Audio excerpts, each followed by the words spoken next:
Professor Swami, totoo ba na kung ang nunal mo ay madadaanan sa luha, mamamatay ang iyong kabiyak? Unahin ko muna ang malapit na nunal, ang nunal sa ilong. Ang nunal sa ilong ay nangangahulugan na sobra mong lapitin. Ibig sabihin, maraming lumalapit. Ingat lang, baka pera ang hingiin. Example, halimbawa, kung ikaw ay babae, ang daming manliligaw sa iyo. Kahit na malaki pa ang iyong tiyan, marami pa ring lalaki na magkakagusto at gustong manligaw.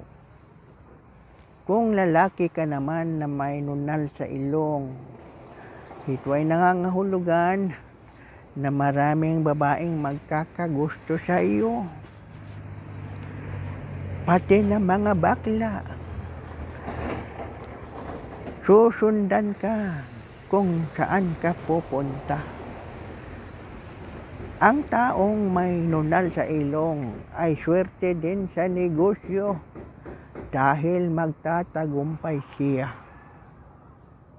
Ang taong may nunal sa ilong, may nunal din na kayo lang o sila lang ang nakikita nito.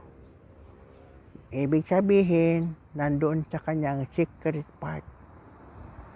Kaya pinaalalahanan na dapat one man woman or one woman man, lalo na kung ikaw ay magkakaasawa na.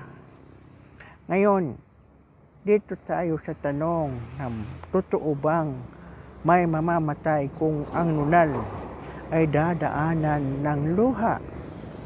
Ito kasi yon. Ang ibig sabihin ng nunal na yun ay paghihiwalay. Dalawang klase na paghihiwalay. Una, paghihiwalayin sila ng kamatayan. Ibig sabihin, mamamatay ang isa sa kanila.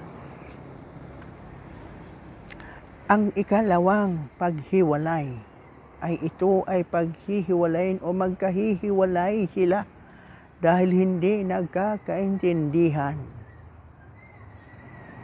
So mga babae, huwag lang matakot na ang mga lalaki na may nunal ay lalapit sa iyo.